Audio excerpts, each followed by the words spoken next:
Hi, welcome back. I'm Rocky, and today I'm going to be doing my October wrap-up, which I got quite a few books done for the month of October. I felt like I had to because November is going to be quite slim if any books are read. Hopefully some, but we will see. Let's get started. First book I read was Crown of Midnight by Sarah J. Maas. Excellent, excellent book. This book had everything that the first book I thought was missing. Definitely stepped up its game, and I hope it continues on doing so. I enjoyed this one so much, it went more into her assassin kind of life style instead of the girly side of her, even though she is still girly in some parts, but it really keeps to her true nature inside of her. The second book I read is Gone Girl by Gillian Flynn, and I really enjoyed this book.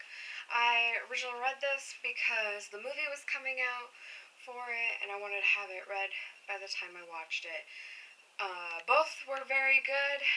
The book was very well written, and the movie followed it really well.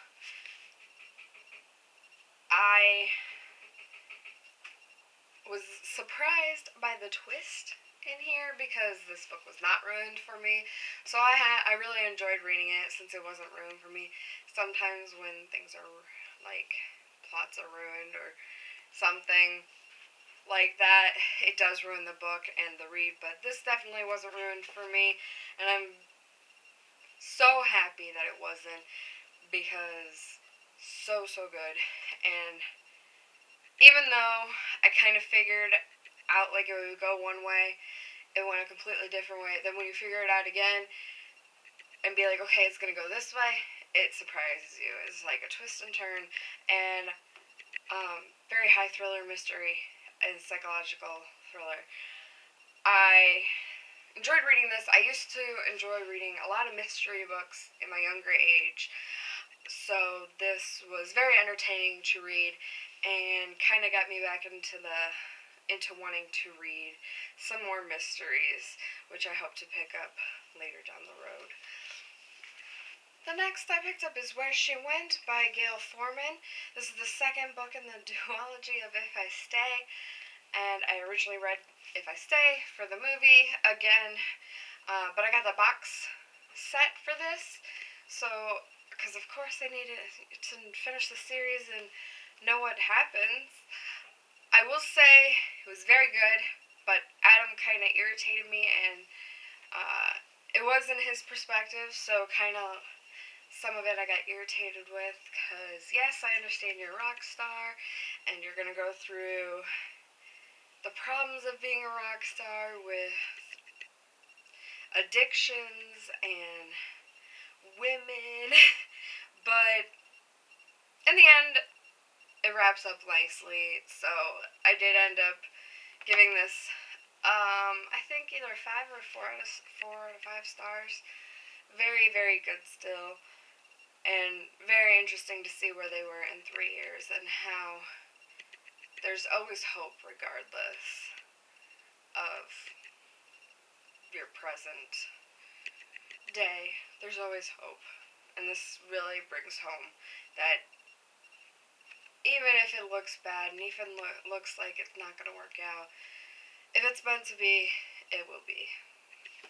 The next book I picked up was Bound by Night by Libra Saint-Ione. I've had this book on my shelves for quite a while. The second book just came out of this one, and I've been dying to start this series since I loved her other series that's going on right now. Very, very good. Happy that I picked it up finally. This is about vampires. Basically, except vampires are slaves to humans, mostly. There are clans that live separate and kind of fight the humans, trying to fight for their freedom.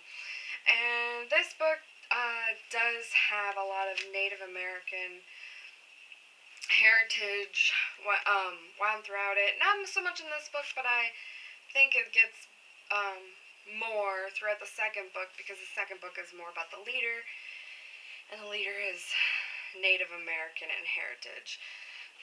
So I'm really excited to pick that up and start that.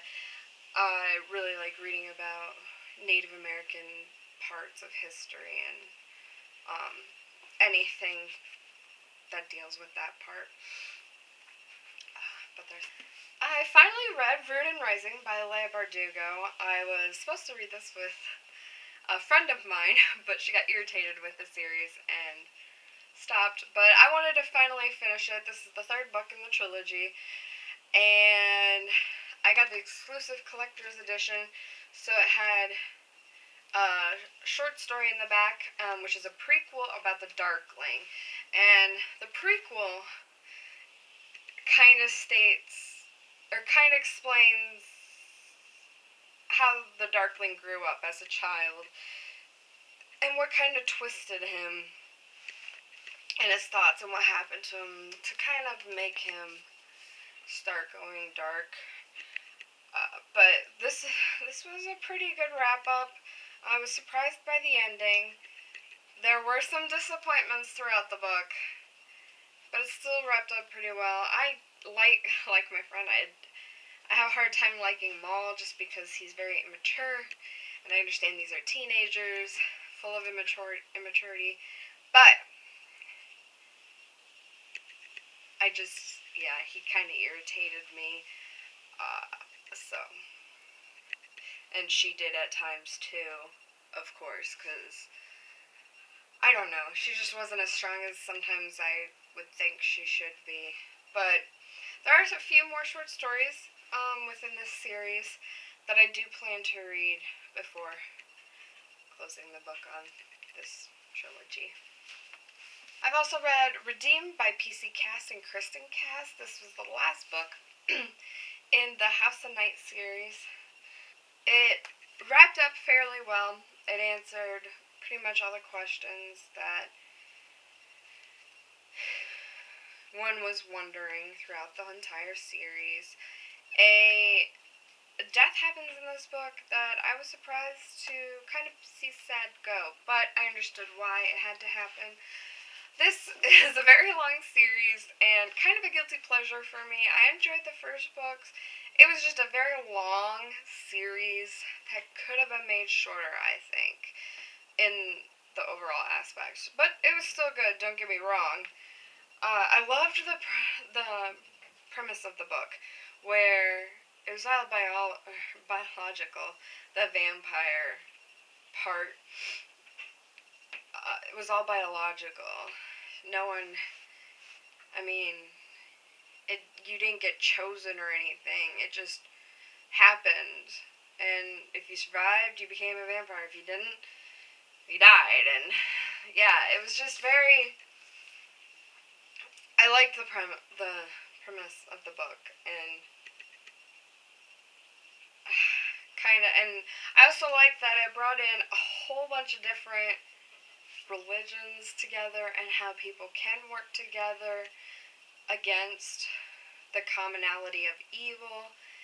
And it was just a very kind of diverse book. Highly enjoyed it. I was okay to see it go, though. I wasn't sad, I wasn't happy. Like I said, it kind of was a very long series, and it needed to end.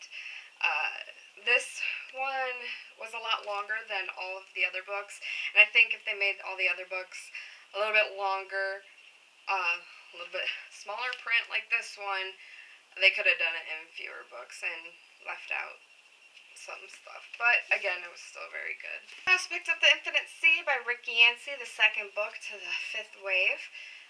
Uh, I have mixed feelings about this book. I did like it, but it is basically a filler book.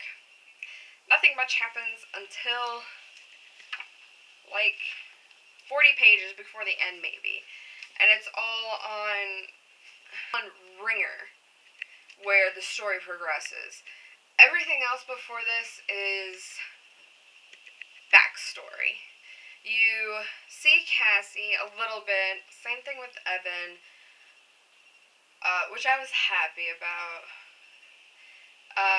But it was mainly backstory, like on the characters that they pick up with, that Cassie picks up with, and everything that goes down. They're mostly just waiting in this place, so I felt like it was just like a lot of waiting and filling everything for the wait. Nothing really happens until the last few pages where Ringer takes over, and it's like in the last section of the book, and she learns a lot of shit that explains some stuff, and really excited to see where that goes. Supposedly this is a trilogy, and all I've got to say is the third book better be awesome as the first book, because this one had second book syndrome, where it didn't do justice to the first book, and it's a lot smaller, which isn't a problem if it was great, but it's filler. And like I said, I loved reading the backstories and understanding the characters a little bit more, but I need a little bit more action to get me through. But yeah.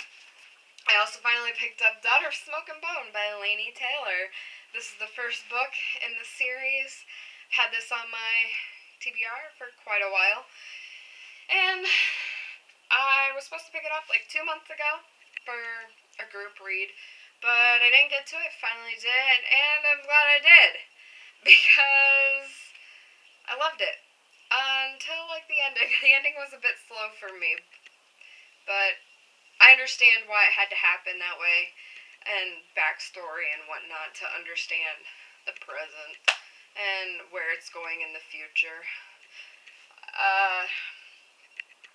Very interesting. I love that it's set in Prague. I really, really want to go visit Prague. My great-great-grandma was from that particular country, and my grandma's brother or older siblings was there or lived there when they were younger, but she never did. She was born in the United States, but she heard about the country, and through that I've heard about it. And through this book, it made me want to see it firsthand, kind of thing.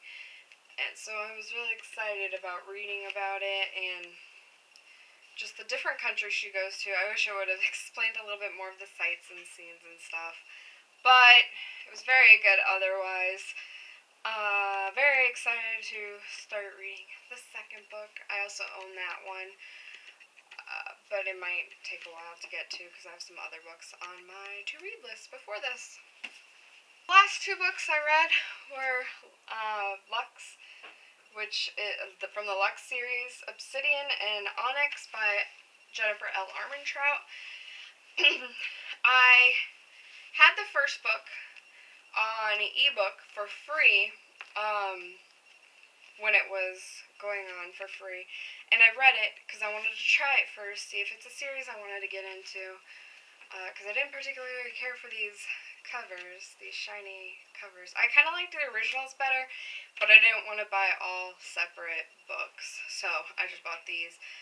I ended up really enjoying the first book and wanting to know more about the world, and since the 5th book came out with a prequel, I thought I'd just get all 3 books and marathon them sometime. I just read the first 2, like I said, throughout this month. Both were very good. I gave the whole book as a wrap-up 4 stars. First book was 5. Second book was 3 stars because there were, even though the story was pretty good, I had a problem with Damon. He irritated me. Apparently, when you don't like someone, you just don't call them by their real name and just keep doing it over and over again and not get really too irritated about it. I would be drop kicking that person if they kept doing that. It's like, you know my name. You just don't like me. I'm not going to talk to you anymore.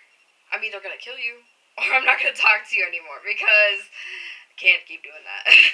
But, so Damon kind of irritated me in this one a little bit. Also, I really, really hate it when books make it really, really, really, really...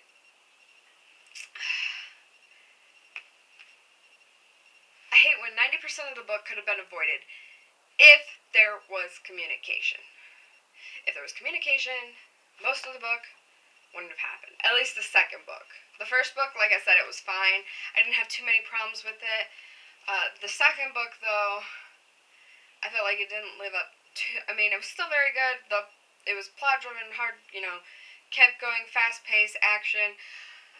But again, there were some things that irritated me that I just couldn't let go of. And, yeah, it failed for that. And again, I plan to pick up on the other books because they were really good, really addicting, really fast reads. Just can't do anything for this month. But we'll see about November. Or December. Wrong month. We're in November right now. So, that's my wrap up. For my TBR for November, I don't really have one. I do want to read Speak by Lori Halson Anderson or something like that. There's a sticker over her name. This is a very short book. I think I can get through it pretty quickly. But I really want to read this and finish it, get it off my TBR list since it's a short book. I'm also currently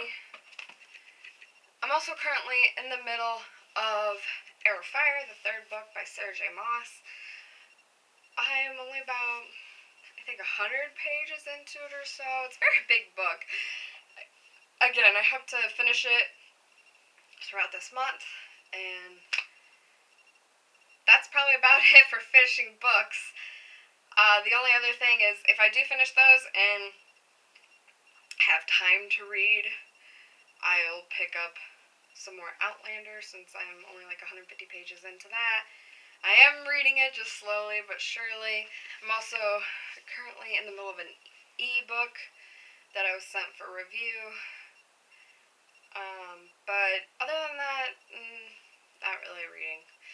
That's not a priority this month. The priority is to write 50,000 words, which so far, typed up, I have 5,600 on that was day 5. I do have more handwritten that I just have to type up. I definitely love handwriting because for some reason, I can't write as well on the computer because my creative flow just doesn't work with a computer for some reason, so I handwrite everything and type everything up, which is easier for me because if I handwrite stuff and I forget stuff, I can put a sticky note over it and be like, add this, and my word count goes through the roof doing it that way. So that's what I've been working on this month, is just writing basically, and little reading spurts. But other than that, that's all I have for this video. See you later. Bye.